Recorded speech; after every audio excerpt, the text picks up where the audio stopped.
Hey guys, എല്ലാവർക്കും സുഖമല്ലേ? അപ്പോൾ നമുക്കിന്ന് ഡിസംബർ 31 ആണ്, അതും 2025. 2025 നമ്മളെ വിട്ട് പോകാൻ പോകുന്നു ഗൈസ്. ഏതാനും മണിക്കൂറുകൾ മാത്രമേ ഉള്ളൂ നമ്മുടെ മുമ്പിൽ. സോ 2025 കുറേ കാര്യങ്ങൾ പഠിക്കാൻ പറ്റിയൊരു വർഷമാണ്. കുറേ കഷ്ടപ്പെട്ടുകൊണ്ടിരുന്ന വർഷമാണ് സ്റ്റിൽ ഇപ്പോഴും കേട്ടോ. അപ്പം ഞാൻ പറഞ്ഞിരുന്നതെന്ന് വെച്ചാൽ ഒത്തിരി പാഠങ്ങളും, അതായത് നല്ല ആൾക്കാരെ കുറേ പേരെ പരിചയപ്പെടാൻ പറ്റി, കുറച്ച് നല്ല ഫ്രണ്ട്സിനെ കിട്ടി. പക്ഷേ ഓൾറെഡി ഫ്രണ്ട്സ് ആയിട്ടുള്ള ആൾക്കാരെ കുറച്ചും കൂടി അടുക്കാൻ പറ്റി അവരോട്, അതുപോലെ കൂടുതൽ ഇടപെടാൻ പറ്റി. അതുപോലെ നല്ല കുറച്ച് ആൾക്കാർ ലൈഫിലേക്ക് വന്നു.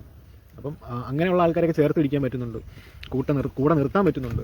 അപ്പോൾ എല്ലാവരും നല്ല രീതിയിൽ പെരുമാറാൻ പറ്റുന്നുണ്ട്. അങ്ങനെ കുറേ നല്ല കാര്യങ്ങൾ സംഭവിച്ചൊരു വർഷമാണ്. അതുപോലെ തന്നെ കുറേയൊക്കെ നമ്മൾ സ്ട്രഗിൾ ചെയ്ത് നമുക്ക് നല്ല രീതിയിൽ നമുക്ക് സങ്കടവും ഒത്തിരി കരഞ്ഞിട്ടുള്ള വർഷവും കൂടിയാണ് സത്യം പറഞ്ഞാൽ.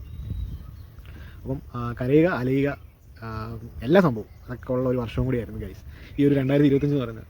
സോ എന്നെ സംബന്ധിച്ച് പറയുകയാണെങ്കിൽ നമ്മൾ, അതായത് എന്നൊക്കെ സംഭവിച്ചെന്ന് പറഞ്ഞാൽ നമ്മൾ നമ്മുടെ ഒരു ഇത് വിട്ടു കൊടുക്കില്ല, അതായത് നമ്മൾ തോറ്റു കൊടുക്കില്ല. അത് എന്നൊക്കെ കാണിച്ചാൽ ഒരു രക്ഷയില്ല കേട്ടോ. നമ്മൾ പിടിച്ചിരിക്കും, അത് പിടിച്ചിരിക്കും എന്നുള്ളതിൻ്റെ ഒരു ഏറ്റവും വലിയൊരു ഉദാഹരണമാണ് എൻ്റെ ഇപ്പോഴത്തെ ഒരു 2022 ഡിസംബർ തൊട്ട് ഇങ്ങോട്ടുള്ള എൻ്റെ ഒരു ലൈഫ്. 22 തൊട്ട് തുടങ്ങിയതാണ് ഈ ഒരു, അതായത് ഒരു മാൻഡ്രൈക്കിനെ ഞാൻ സ്വന്തമാക്കി. 2022 ഒരു മാൻഡ്രൈക്കിനെ പോയി ഞാൻ പരിചയപ്പെട്ടു, ഒരു ന്യൂ ഇയറിനായിരുന്നു. സോ ആ മാൻഡ്രൈക്ക്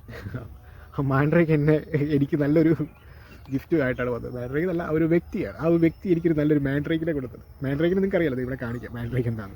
അപ്പോൾ ഒരു സീനിയർ മാൻഡ്രൈക്ക്, ജൂനിയർ അല്ല സീനിയർ മാൻഡ്രൈക്ക്. ആ സീനിയർ മാൻഡ്രൈക്ക് ലൈഫിൽ വന്ന് അന്ന് തൊട്ട് തുടങ്ങിയ ഒരു കഷ്ടപ്പാടാണ് ഗൈസ്. ഡിസംബർ വന്നു, ജനുവരി പണിയും കിട്ടി പോയി, അങ്ങനെ തുടങ്ങിയതാണ്. അന്ന് മുതൽ ഇന്ന് വരെ കഷ്ടപ്പാട്. 2023 ഫുള്ള് കഷ്ടപ്പാട്, സങ്കടവും ഫുള്ള് സങ്കടവും. ഒരു ഹാപ്പിനെസ് സാധനം ഇല്ലാത്തൊരു വർഷമാണ് 2023 ലൈഫ്.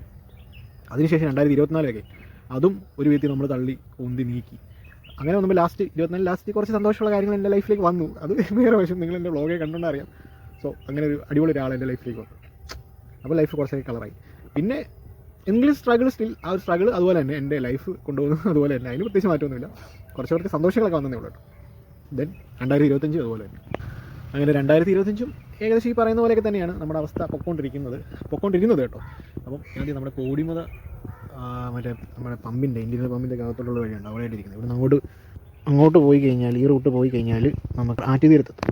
അങ്ങ് 6, ഈ സൂം ചെയ്ത് കാണിക്കുന്ന 6 കേട്ടോ. അവിടെ ഞാനിവിടെ ചോറിനാൻ വേണ്ടി ഇപ്പോൾ ഇപ്പോൾ ഞാൻ ചോറുണ്ടത്. അപ്പോൾ ചോറൂണൊക്കെ കഴിഞ്ഞിരുന്നപ്പോഴാണ് ഞാൻ രാവിലെ ഇൻട്രോ ഒക്കെ ഞാൻ എടുത്ത് വെച്ചാണ് വീഡിയോ. പക്ഷേ അത് ഭയങ്കര നോയ്സാണ്. കോട്ടയം ടൗണിൽ നിന്ന് എടുത്തുകൊണ്ട് ഫുള്ള് ഒച്ചയും ബഹളമാണ്. ഇത് ഇപ്പോൾ സൈലൻ്റ് ആയിട്ടുണ്ട്, അതുകൊണ്ടാണ് ഇപ്പോൾ ഇവിടെ നിന്ന് വീഡിയോ എടുക്കുന്നത്. അപ്പം എന്താണെന്ന് ചോദിച്ചു കഴിഞ്ഞാൽ, ഞാൻ പറയാൻ വന്നതെന്ന് ചോദിച്ചാൽ, കഴിഞ്ഞ ഈ കുറച്ച് വർഷങ്ങൾ എനിക്ക് വേണ്ട എനിക്ക് ഉള്ള ആഗ്രഹങ്ങളൊക്കെ വേണ്ടെന്ന് വെച്ചൊരു വർഷമാണ്. അതായത് എനിക്കിഷ്ടമുള്ള കുറേ കാര്യങ്ങൾ ഞാൻ വേണ്ടെന്ന് വെച്ചിട്ട് എന്തിനൊക്കെ വേണ്ടി ജീവിക്കുന്ന ഒരു അവസ്ഥയിലേക്കായിരുന്നു എൻ്റെ ലൈഫ് പൊക്കോണ്ടിരുന്നത്. അത് എനിക്കിഷ്ടമുള്ള ഒത്തിരി കാര്യങ്ങളുണ്ട്, ഒത്തിരി കാര്യങ്ങൾ ഞാൻ എല്ലാം മാറ്റി വെക്കുകയെന്ന് വെച്ചാൽ, എനിക്ക് എൻ്റെ പ്രശ്നങ്ങളുടെ പുറകെയുള്ള ഒരു ഓട്ടമായിരുന്നു. പ്രശ്നങ്ങൾ എങ്ങനെ സോൾവ് ചെയ്യണം എന്നുള്ളൊരു കാര്യം മാത്രം എൻ്റെ ലൈഫിൽ ഞാൻ ചിന്തിക്കുന്നുള്ളൂ. പക്ഷേ ഇപ്പോൾ ഞാൻ നോക്കിയിട്ട് അങ്ങനെ പോയിട്ട് സത്യം പറഞ്ഞാൽ ഒന്നിനൊന്നും കൂടുന്നതല്ലാതെ ലൈഫിൽ ഒരു സാധനം പോലും കുറയുന്നില്ല, ഒരു വ്യത്യാസമില്ല. ഭയങ്കര ദൈവവിശ്വാസം എന്ന് പറഞ്ഞാൽ ഭയങ്കര ദൈവവിശ്വാസം. അത് സത്യം പറഞ്ഞാൽ ഇപ്പോഴതൊക്കെ അങ്ങനെയൊക്കെ എതിരെ പോകുന്നതെന്ന് എനിക്കറിയത്തില്ല. എല്ലാം ചോർന്ന് പോകുന്നില്ല, ഇല്ലെന്നല്ല ഞാൻ പറയണേ. എവിടെയൊക്കെ നമുക്ക് അങ്ങനെയൊക്കെ വിചാരിക്കേണ്ട വരുന്ന ഒരു അവസ്ഥയിലേക്ക് വരുന്നുണ്ട്. ചില സമയത്ത് ഭയങ്കര ദൈവവിശ്വാസമായിട്ട് തോന്നും, നമ്മളെ ഹെൽപ്പ് ചെയ്യുന്നതായിട്ട് തോന്നും. പക്ഷേ അത് ഒരു പെർമനൻ്റ് ആയിട്ടുള്ള സംഭവം നമുക്ക് ഒന്നുമില്ല. പക്ഷെ നമ്മൾ ആരോ വലിച്ച് താഴെ ഇട്ടിട്ട് നമ്മളെ അങ്ങനെ ചവിട്ടി താക്കുന്നൊരു ഫീലിലേക്ക്, ആ ഒരു ലൈഫിലാണ് ഞങ്ങളിപ്പോൾ പൊക്കോണ്ടിരിക്കുന്നത്. അത് ആ ഒരു പ്രശ്നം എങ്ങനെ സോൾവ് ചെയ്യണമെന്ന് നമുക്ക് അറിയത്തില്ല. നമ്മൾ സ്റ്റിൽ ഈ ഒരു ഇത്രയും വർഷങ്ങളായിട്ട് നമുക്ക് ആരെയും കുറ്റം പറയാം, നമ്മൾ നമ്മുടെ കാര്യം നോക്കി തന്നെ പൊക്കോണ്ടിരിക്കണം. പക്ഷേ ഒരു രക്ഷയില്ല. ഇനി എൻ്റെ ഒരു സിറ്റുവേഷൻ വെച്ചിട്ട് എനിക്ക് എന്തെങ്കിലും ഒരു വലിയൊരു സംഭവം, ഒരു ചേഞ്ച് എൻ്റെ ലൈഫിൽ വരാതെ, അല്ലെങ്കിൽ ഒരു അത്ഭുതം നടക്കാതെ എനിക്കൊരു രക്ഷയില്ല. അത്ഭുതം പ്രതീക്ഷയാണ്. ഇപ്പോൾ ഞാൻ 23, 24, 25 തീർന്നു, 3 വർഷം കഴിയുമാണ് ഗൈസ് ഈ ഒരു അത്ഭുതം പ്രതീക്ഷിച്ചു. ഇതുവരെ എൻ്റെ ലൈഫിൽ അത്ഭുതം വന്നില്ല. ഞാൻ പ്രതീക്ഷിച്ചു, ഭയങ്കര ഹോപ്പായിരുന്നു. ഭയങ്കര ഹോപ്പ് എന്ന് പറഞ്ഞാൽ ഭയങ്കര ഹോപ്പ്. പക്ഷേ ഇനി വരുമോ ഇല്ലയോ ഒന്നും അറിയില്ല. എന്തായാലും വരുവാണ്, വരട്ടെ. അങ്ങനെ കുറച്ച് നല്ല കാര്യങ്ങളൊക്കെ വരുന്നുണ്ട് ലൈഫിൽ. എന്ന് പറഞ്ഞാലും ടോട്ടലി നമുക്ക് ഹാപ്പി ആയിട്ടിരിക്കാൻ പറ്റുന്നൊരു സംഭവം എൻ്റെ ലൈഫിൽ ഇതുവരെ വന്നിട്ടില്ല. ഒരു സൈഡ് ഞാൻ ഓക്കെ ആയിരുന്നു, ഒരു സൈഡ് ഞാൻ വീക്കായി പോകും. അത് എന്താണെന്ന് എനിക്കറിയില്ല, അത് ഇതുവരെ അങ്ങനെയാണ്. അപ്പം എനിക്ക് പറയാനുള്ള കാര്യം എന്ന് വെച്ചാൽ, ഇനി എങ്കിലും എനിക്ക് എല്ലാ കാര്യവും, എനിക്ക് ഇഷ്ടപ്പെട്ട കുറച്ച് കാര്യങ്ങളൊക്കെ ചെയ്യണമെന്നുണ്ട്.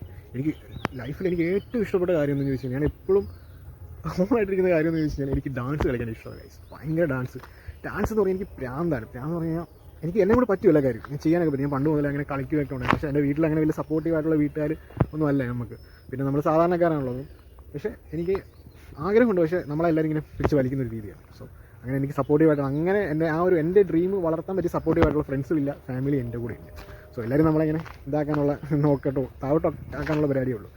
എല്ലാവർക്കും ജോലി ചെയ്യണം, അതൊക്കെയാണ് എല്ലാവരും ആഗ്രഹം. ജോലി ചെയ്ത് കാശ് ഉണ്ടാക്കി ജീവിക്കുക. പക്ഷേ നമ്മൾ ആഗ്രഹിക്കുന്ന ഒരു ലൈഫുണ്ട്. എൻ്റെ ഒരു വിശ്വാസം എന്ന് പറഞ്ഞാൽ ആ ഒരു ലൈഫിൽ ഞാൻ വന്നു കഴിയുമ്പോൾ ഭയങ്കര ഹാപ്പി ആയിരിക്കും. അപ്പോഴായിരിക്കും ഞാൻ ഭയങ്കര ഹാപ്പി ആയിട്ടുള്ളൊരു മനുഷ്യനാകുന്നതെന്ന് എനിക്ക് തോന്നുന്നത്. അപ്പോൾ സ്വന്തമായിട്ടൊരു ഡാൻസ് സ്റ്റുഡിയോ തുടങ്ങണമെന്നാണ് എൻ്റെ ഏറ്റവും വലിയൊരു ആഗ്രഹം എന്ന് പറയുന്നത്.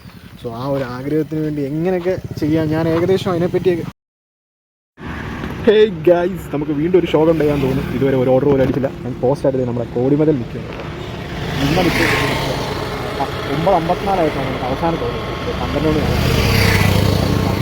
അതേ നിൽക്കുക നമ്മുടെ കോടിമതിൽ തന്നെ നിൽക്കുകയാണ്. എങ്ങനെയായി തീരുമെന്ന് അറിയില്ല. ഇനി കുറേ ഓഫറും കാര്യങ്ങളൊക്കെ ഡെലിവറി ബോയ്സ് ഒത്തിരി പേര് ഓടാൻ ഇറങ്ങിയിട്ടുണ്ട്. അതാണ് മെയിനായിട്ടുള്ള പ്രശ്നം. പിന്നെ ഓർഡേഴ്സ് കയറി വരണം. എന്നാലും നമ്മൾ മാക്സിമം നമ്മളങ്ങോട്ട് പറ്റുന്നെങ്കിൽ നമ്മൾ ട്രൈ ചെയ്തുകൊണ്ടിരിക്കുകയാണ്. അറിയില്ല.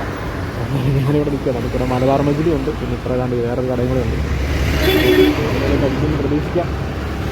എന്നാലും നമ്മൾ ഇന്നേ പറ്റും ചിരിക്കുക. ഓക്കെ ഗൈസ്, ഇന്നലെ വണ്ടി പണിതാണ്. ഇപ്പോൾ പിന്നെയും കംപ്ലൈൻ്റ് ആയിട്ടും ആപ്പാടെ പെട്ട് നിൽക്കുകയാണ്. മഹയിലാണ് വെയിറ്റിംഗ് ലോബി വന്നിരിക്കുക. എങ്ങനെ ചെയ്യും എന്നൊരു പിടുത്തമില്ല.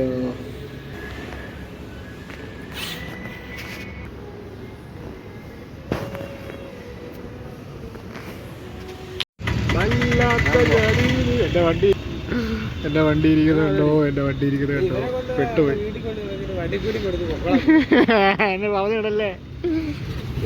വണ്ടി ഇറക്കാൻ വേണ്ടി 2000 സംതിങ് രൂപയുടെ ഒരു ബില്ലും തന്ന് ബില്ല് പഠിപ്പിച്ച് ഞാൻ ഇവിടെ വെയിറ്റ് ചെയ്യുകയാണ് എൻ്റെ വണ്ടി ഒന്ന് ഇറങ്ങി കിട്ടാൻ വേണ്ടി.